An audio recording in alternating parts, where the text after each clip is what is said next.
And here is news from the state. I'm being the Katsina State Government has launched a massive dual-phase aid program targeting hundreds of citizens affected by recent fire outbreaks.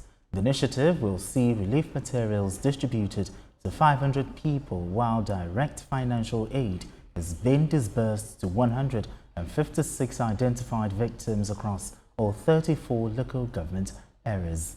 TVC News correspondent Abdullah Yusuf reports. Governor Farouk Lawal Jobe personally flagged off the distribution on Tuesday as a critical step to compassionate governance. This is the scale of response, a supply of essential materials earmarked for 500 families, a direct intervention to cushion the immediate hardship caused by fire that destroyed homes and livelihood. Each beneficiary received packages containing food items like maize, corn and beans, as well as non-food items such as clothing materials, among others, to help them get back on their feet. This disbursement is the 120 so far done by this agency since inception into office of the present administration.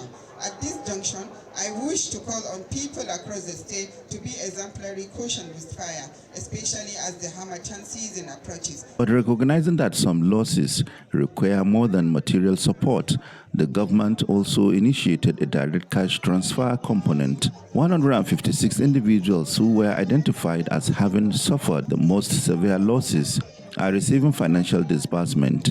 This cash grant is designed to give them the autonomy and flexibility to address their most pressing recovery needs, whether it's building a small business or repairing a home. The world today is shifting its focus from funding disaster response to funding resilience. This is in line with the theme of this year's International Day for Disaster Risk Reduction. Fund resilience, not disaster. The emotional impact of the gesture was palpable among the beneficiaries, many of whom had lost hope. State officials emphasized that the entire process was built on a verified and transparent database to ensure fairness and that the aid reaches the intended victims regardless of their location in the state. With this comprehensive and data-driven intervention, Katsina State Government is setting a precedent for proactive disaster management, providing not just handout, but a hand up. In the face of disaster, the state is responding with both urgency and strategy. For the hundreds of beneficiaries here, today marks a critical turning point from despair to recovery.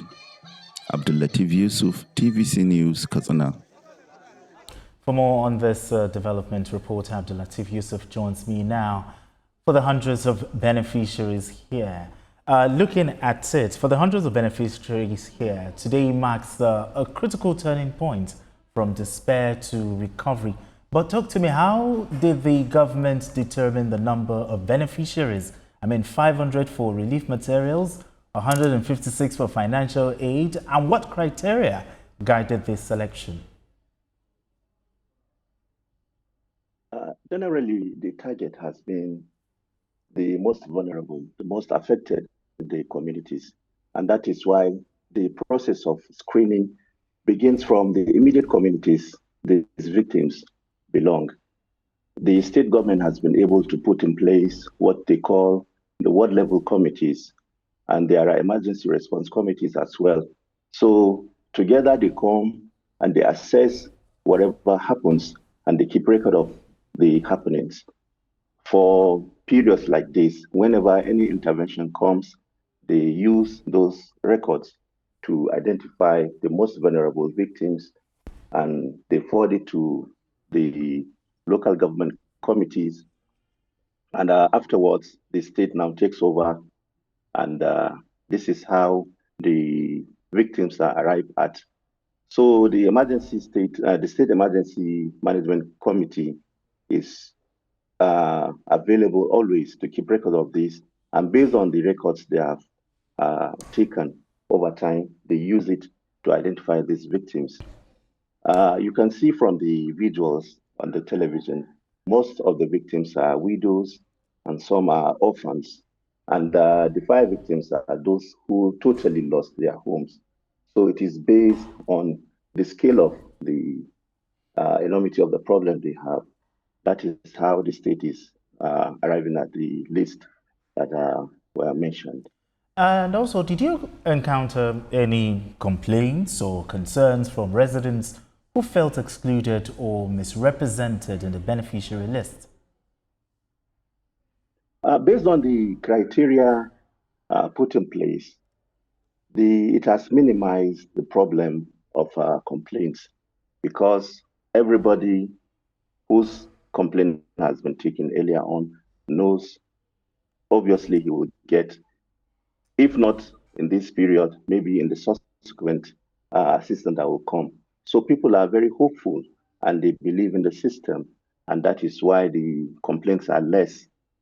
Besides, the government also listens to side complaints like this so that since the system is not 100%, those that are not properly represented can also be listened to, and subsequently their problems are taken into consideration. So the problems of complaint are less because of the belief that people have in the system, and it's an assistance. Okay. So whenever it comes, it's always welcomed. All right, finally, before I let you go, based on the interactions with the victims, will you say the relief materials provided appear sufficient to address the immediate needs of the affected families? Nothing is enough, basically, but for a victim like this of fire incidents or somebody that has lost everything, whatever comes to him is an assistance, and they welcome it wholeheartedly, and is a cushion, a sort of, to their livelihood. So they accept it with greatness, and they feel it's something, no matter how little they needed. So it's not sufficient. I believe the government can do more, Okay. and the philanthropists can also come in to assist these victims. Okay. But naturally, yeah. All right, thank you so much, Abdulateef Yusuf, all the way from Katsina State.